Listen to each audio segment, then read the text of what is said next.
Hey everyone! I'm here today to talk to you guys about the link between food intolerance and hormones and stubborn weight. So, sorry I'm a little bit late getting online. I was having problems. Facebook has changed everything and suddenly doing a Facebook Live doesn't work the same anymore. So I had to suss it out and then gave up and used my phone instead. So, I am talking about food intolerance today because I think it's something that a lot of people don't really consider when they're struggling to lose weight or struggling to balance their hormones. We talk a lot about the hormones specifically in this group, you know, the thyroid hormones, the stress hormones, the sex hormones. And so this one's quite interesting because we're talking a little bit about one of the things that can really impact all of those hormones, but also can be quite inflammatory as well. So what I'm going to talk to you guys about today is, first of all, how food intolerance can impact hormones and weight management, how they're linked, and talk about the different types of intolerance that there are and what to do based on perhaps the symptoms that you have, or if you don't have symptoms, what you should do, and just sort of some tips to think about, how to start taking action to address these.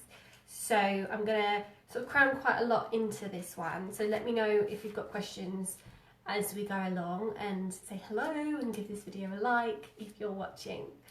So first of all, let's start with the link between hormones and weight gain or stubborn weight and intolerance. So when you have a food intolerance, whatever type of intolerance it is, that is a process that is very inflammatory. So when you have an intolerance, generally the way that it happens is you'll eat something, for whatever reason it's not processed properly in your gut, and your immune system gets involved and reacts. And that is an inflammatory reaction. It produces histamine. Basically it reacts in the same way as it would if you had a infection or a virus or something like that. So your system produces histamine, and histamine is something that can stimulate the production of estrogens, and can certainly disrupt the hormone balance. So when you have inflammation or these types of reactions going on, that can very much disrupt your hormones, and that can throw them into a balance where it's much more difficult for you to lose weight. So stubborn weight is one symptom potentially of food intolerance, but there can be very varied symptoms. For example, it can be skin issues, it could be digestive issues, it could be brain fog, it could be achy joints, it could be acne. Really anything, any type of symptom that's of an inflammatory nature could be linked in with a food intolerance. So there's a few different types of food intolerance, and you don't really need to know too much about this, but I think it's helpful to have a grasp of this because often, perhaps you've run a test on yourself, or perhaps you've spoken to your doctor and your symptoms might have been kind of brushed off as nothing important or nothing significant. So it's helpful to understand what you're dealing with. So the most well-known type of food intolerance is a sort of immune-mediated reaction, and this is basically where your immune system gets involved and it attacks the food, and you have a histamine response like you would if you were stung by a bee, for example. So you have a sort of a reaction that way. So that's sort of the most well-known type of food intolerance. And then you also have enzyme deficiency intolerance, which again most people might have heard about, things like lactose intolerance. Another one is histamine intolerance. So these are basically where you don't produce what you need to digest that sugar or that hormone down. So that's another type of intolerance. And then another type of intolerance is basically where you can have an overgrowth of bacteria or yeast, which can basically change the way that you digest the food. And sometimes the bacteria can kind of ferment the food and basically process it in a way that produces more bloating or gas.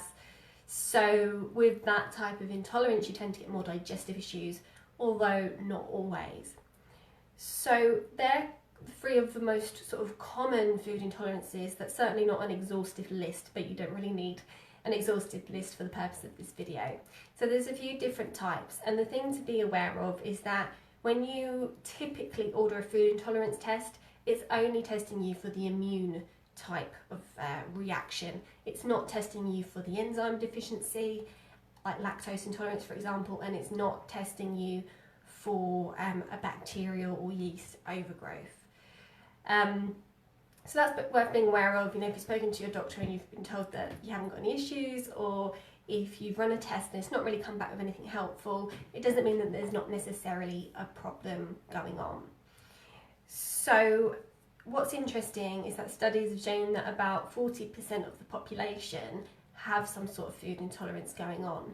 And certainly it's possible to have an intolerance without symptoms, because not all symptoms are obvious. Sometimes it can be sort of lower lying symptoms that perhaps you don't even notice. For example, like feeling low on energy, or feeling, you know, having sort of poor sleep, or having brain fog. So sometimes they're not obvious symptoms where you eat the food and then you know that you don't feel great. It might be more of a sort of a constant feeling of something not being right, or a constant skin symptom, because often with intolerances it can take a day, or even it can be up to 72 hours before you have a reaction. So as you can probably understand, if you're eating something, you know, at least every couple of days, or even every 4 days, then it's not necessarily going to be obvious that you're having a reaction to something. So when dealing with food intolerance, it's quite difficult to pinpoint what's going on, you know, what the problem foods are. So that's why sometimes testing can be helpful. It's worth being aware that there are definitely limitations of intolerance tests, and there are some really rubbish ones out there as well. Please don't do a hair intolerance test. There is no scientific evidence to show that what they're testing for is actually an intolerance. The only intolerance testing that's actually sort of validated is a blood intolerance test. In terms of like the immune reaction, unless it's a lactose or histamine test, then it might be a breath test, or potentially a stool test. So don't send your hair off for analysis for a food intolerance, because you'll be wasting your time and money. So I've got some sort of guidance for you based on what you might be experiencing. So if you have identified a specific food that you know that when you eat it you don't feel great, or you know, you might have noticed that when you eat it your eczema is worse or something like that, then the best thing to do to start with is to eliminate it for, well, it could be a minimum of 4 weeks, but it might need to be longer than that to see if it makes a significant difference. And when you eliminate it, what that does is it gives your gut a rest. And sometimes just resting your gut is enough to be able to reintroduce it in small amounts again. But generally what you want to do is some sort of work on your gut, you know, sort of cleaning up your diet, making sure you're chewing your food properly, and you know, perhaps incorporating some things that are typically known to be gut healthy, like bone broth, and you know, might be some probiotics or something like that. So you want to eliminate for a while, see if that helps, and then go through a very slow reintroduction, because as I say, you might be able to tolerate it again if you've eliminated it for a while.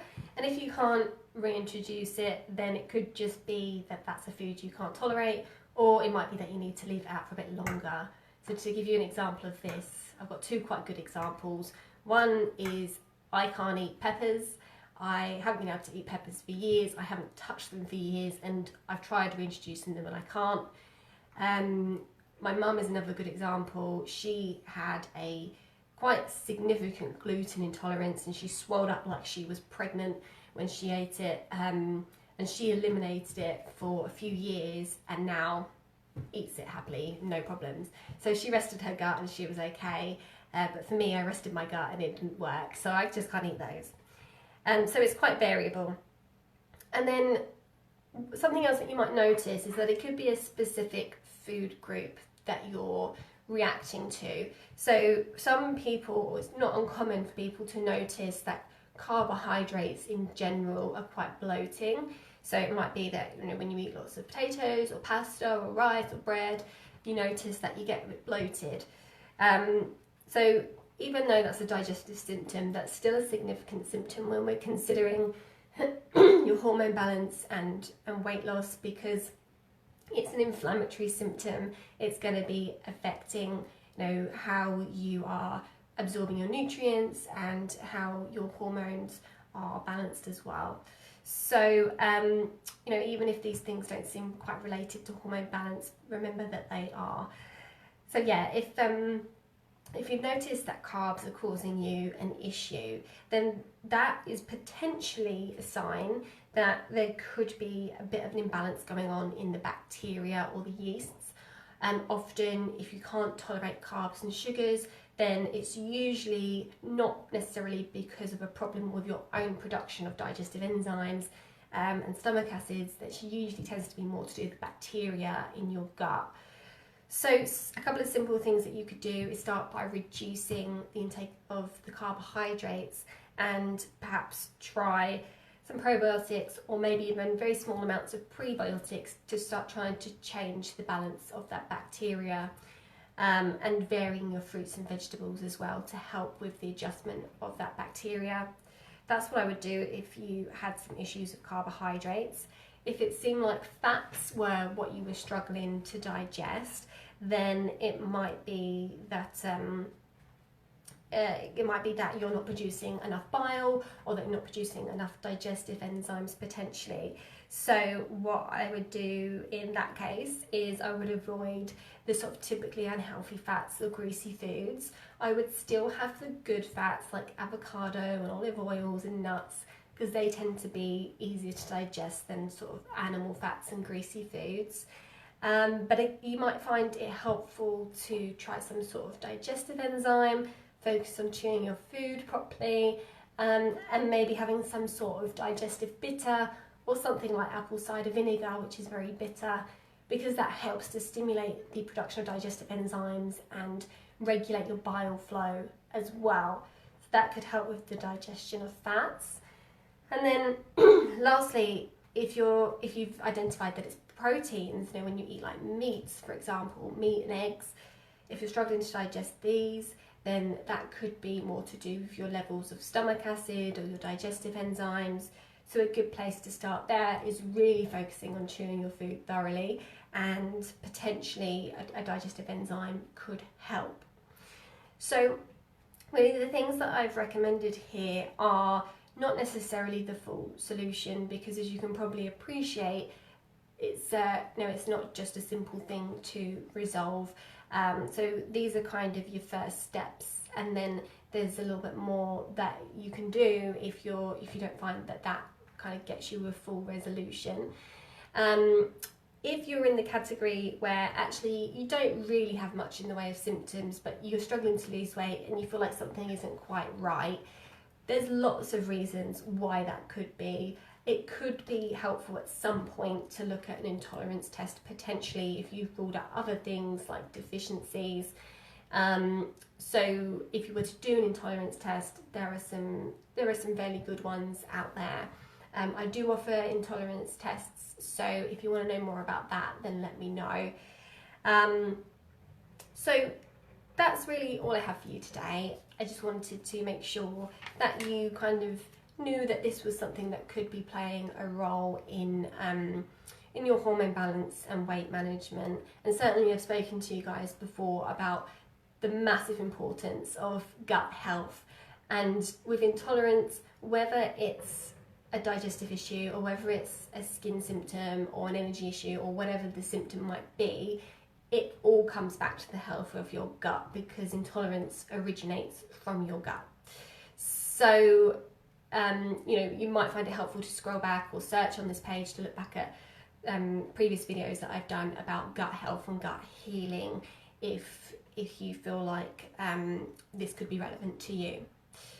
So I hope this has been helpful today, and the last thing that I've got to let you know about is that this week I am doing a free training.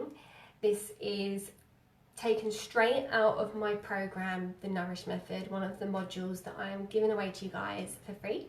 So if you want that, then all you got to do is show up to this page on Wednesday, and there will be a post which goes out mid-morning, and that will tell you what you need to do to get this free training. And it's all about toxins and the toxins that are disrupting your hormones and making it more difficult for you to lose weight.